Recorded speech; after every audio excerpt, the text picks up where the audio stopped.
Yo, halo kawan, kembali lagi dengan aku Sidik dari SMK 11 Bandung. Pada video kali ini aku akan membahas tentang interVLAN.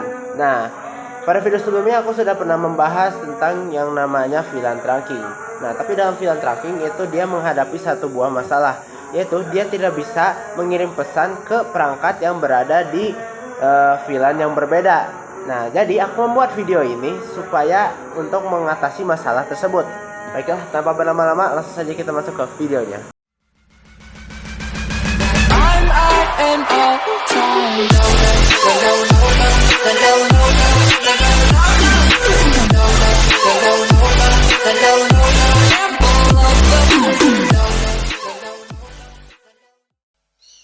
Oke, selamat datang kembali di Cisco Packet Tracer. Nah, pada video kali ini kita akan mencoba menerapkan interVLAN pada jaringan yang sudah kita buat kemarin. Nah, untuk membuat interVLAN, perangkat yang kita butuhkan adalah satu buah router. Di sini kita sambungkan dulu menggunakan kabel. Kalau gitu kita masuk. Pertama kita masuk ke routernya dulu. Masuk ke mode CLI. Nah, di sini kalau ada tulisan would you like to enter the internal configuration dialog, nah teman-teman ketik saja no. Nah, di sini kita enable. Lalu masuk ke mode konfigurasi terminal. Nah, di sini kita akan menyalakan port dari router ini. Kita lihat port yang kita gunakan adalah Fast Ethernet 00. Nah, kalau gitu kita masuk ke interface Fast Ethernet 00. Kita ketik no shutdown. Oke. Jika sudah, kita lihat di sini lampunya sudah berubah menjadi hijau. Oke. Ini kita exit. Sekarang yang kita harus lakukan adalah membuat sub interface. Nah, pertama kita buat sub interface untuk VLAN 10 dulu. Kita ketik interface Fast Ethernet 00 masih dengan port yang sama. Di sini kita buat untuk VLAN 10, berarti kita ketik .10. Oke, di sini kita ketik encapsulation .1key 10. Oke, sekarang kita masukkan IP address atau IP gateway. IP address 192.168.10.1. Nah, jangan lupa subnet max-nya 255.255.255.0. Oke, jika sudah kita bisa exit dulu.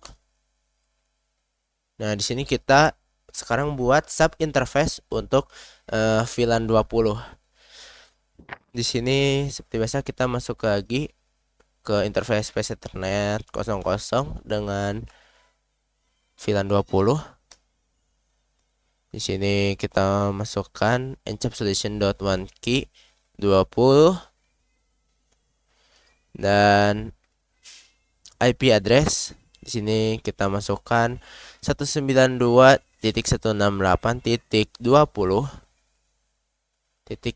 dengan subnet max 255.255.255.0.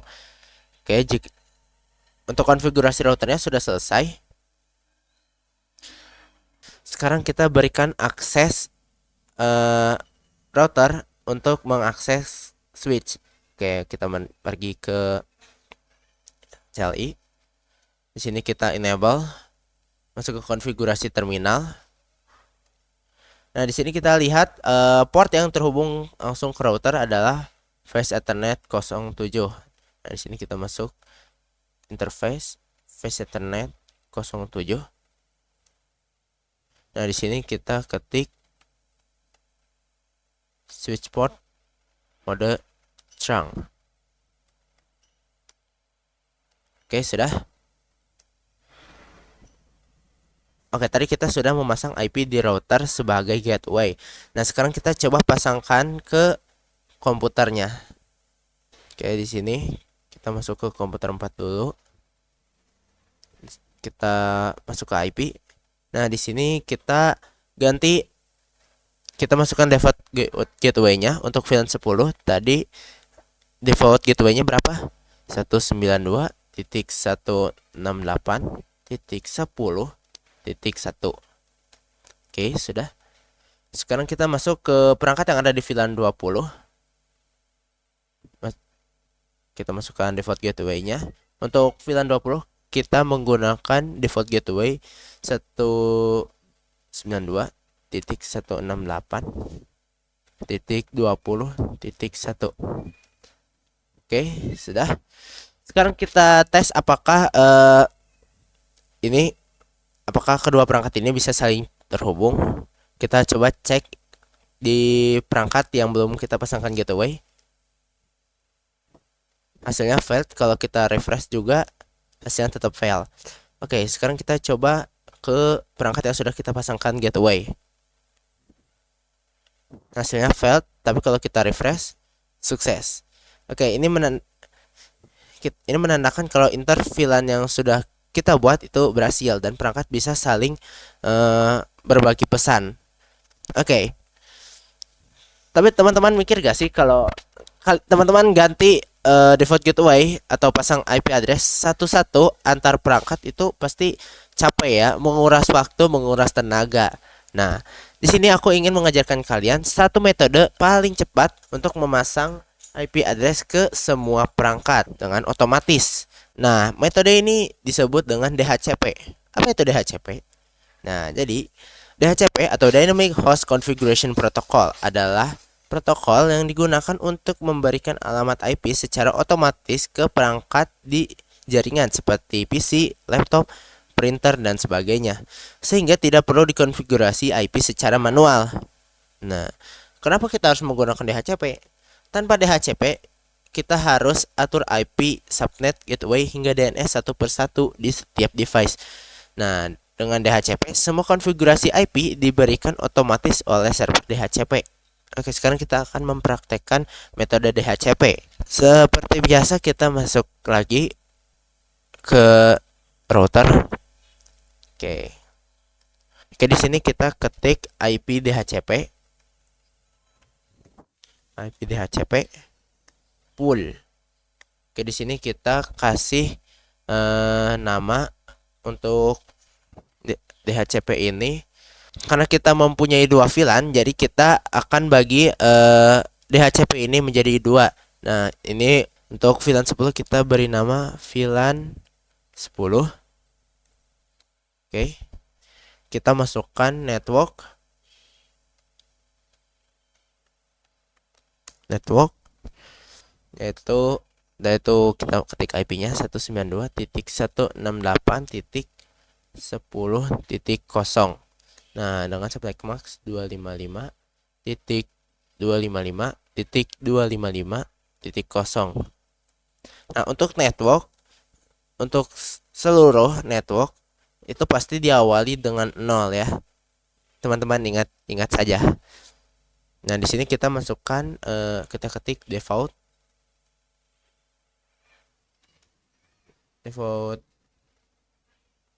router.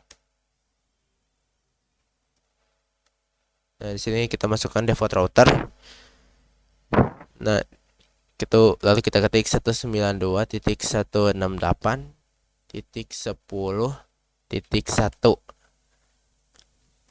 Nah, di sini kita ketik DNS server, yaitu 8.8.8.8. Nah, sudah. Kita exit. Oke, untuk DHCP untuk VLAN 10 sudah selesai. Oh ya, untuk DNS ini yang 8.8.8.8 ini tuh merupakan DNS dari domainnya Google. Jadi DNS itu ada banyak. Misal kalau yang DNS itu yang paling sering digunakan itu ada DNS Google yang seperti ini dan juga DNS Cloudflare. IP-nya itu 1.1.1.1. Nah, oke.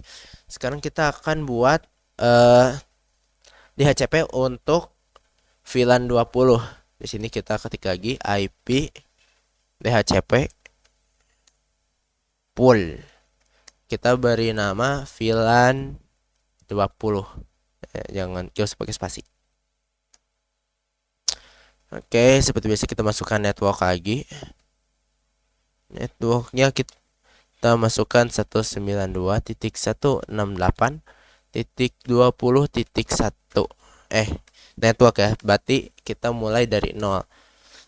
Oke, di sini kita masukkan subnet max-nya 255.255.255.0. Oke, sudah. Kita masukkan default router. Default router 192.168.20.1.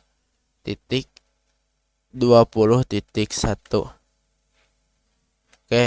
Oh ya, default router ini IP yang kita masukkan tadi ya, yang pertama di router dan atau biasa kita sebut dengan IP gateway. Nah, untuk DNS kita masih gunakan yang sama ya. Kita pakai DNS Google 8.8.8.8 lalu exit. Oke, selesai. Terus untuk cara penggunaan untuk menggunakan DHCP, pertama kalian masuk ke komputer. Nah, di desktop klik menu IP configuration. Nah, di sini kita klik saja menu DHCP-nya. Dia akan meminta IP address ke router dan ya di sini bisa kita lihat IP-nya terisi secara otomatis. Oke, ini untuk VLAN 10. Kita coba untuk VLAN yang 20 apakah masih mengikuti DHCP untuk VLAN 10 atau 20. Oke, kita lihat. Oke, di sini dia menggunakan DHCP untuk VLAN 20 ya. Jadi tidak tertukar. Oke, sisanya kalian bisa lakukan hal yang sama. Kalian klik-klik saja ini menu DHCP-nya. Set. Oke, lakukan ini untuk ke semua perangkat. Betul ya, ini untuk perangkat natif VLAN kita tidak usah pasangkan DHCP. Oke, ini yang tadi juga kita coba pasangkan DHCP. Kita ingat-ingat IP-nya adalah 192.168.10.4 dengan subnet max 192.168.10.1. Nah, kalau kita pasangkan DHCP, apakah ini akan berubah? Oh, enggak. Kita lanjut pasangkan lagi DHCP-nya.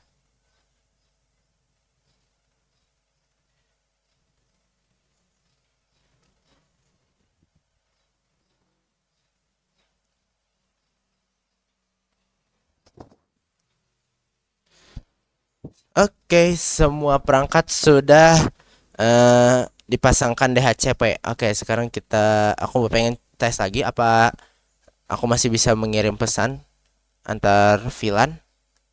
Oke, di sini masih bisa. Kita coba untuk perangkat yang di bawahnya apakah bisa. Failed. Oke, kita refresh dan hasilnya sukses. Oke, untuk di sini apakah bisa? Oke, di sini kita lihat hasilnya sukses juga. Jadi semua perangkat sekarang sudah bisa terhubung ke antar VLAN ya. Kita refresh, sukses. Oke. Pada video kali ini aku ada satu materi lagi yang ingin aku bahas, yaitu SFI. Nah, jadi apa itu SFI? SFI atau Switch Virtual Interface merupakan istilah khusus yang digunakan pada perangkat Cisco. Istilah ini mengacu pada sebuah virtual interface layer 3 pada sebuah switch. Istilah ini juga biasa dikenal dengan istilah VLAN. Secara default, SFI pada perangkat Cisco adalah VLAN 1. Nah, fungsi dari SFI Yang pertama adalah sebagai default gateway VLAN. SFI menyediakan alamat IP yang digunakan host dan LAN VLAN sebagai default gateway. Misalnya host di VLAN 10 pakai gateway 192.168.10.1 yang dikonfigurasikan di SVI VLAN 10. Kedua, untuk inter-VLAN routing, SVI memungkinkan komunikasi antar VLAN di dalam switch layer 3 tanpa perlu router eksternal. Nah, ini disebut dengan router on a stick internal. Nah, ketiga, manajemen switch. SVI bisa digunakan untuk akses manajemen switch seperti SSH, Telnet, SNMP, dan sebagainya melalui IP. Oke, sekarang kita coba praktekkan SPI ini di Cisco Packet Tracer. Oke, untuk membuat SPI kita tidak akan menggunakan router. Perangkat yang akan kita gunakan di sini adalah, nah di sini kita akan menggunakan multi-layer switch. Nah, jadi cara kerja SPI di sini mirip seperti membuat inter-VLAN menggunakan router, hanya saja penulisannya itu berbeda.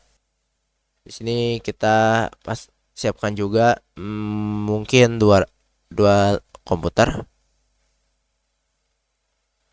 Nah, sekarang kita sambungkan kedua perangkat ini dengan kabel.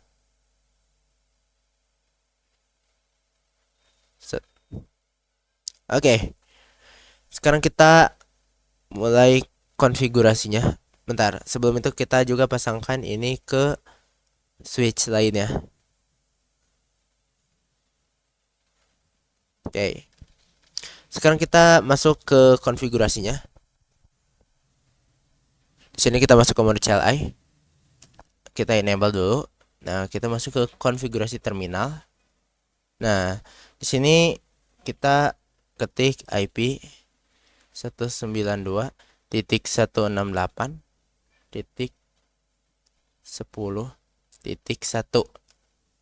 Nah, kita masukkan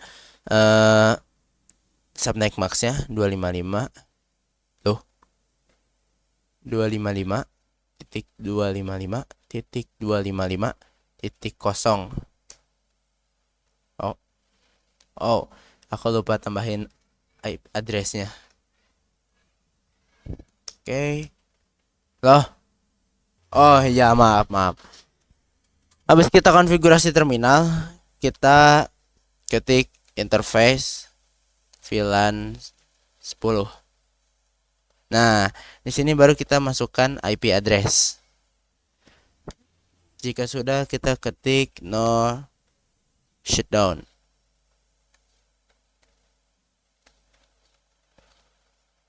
No shutdown, lalu keluar.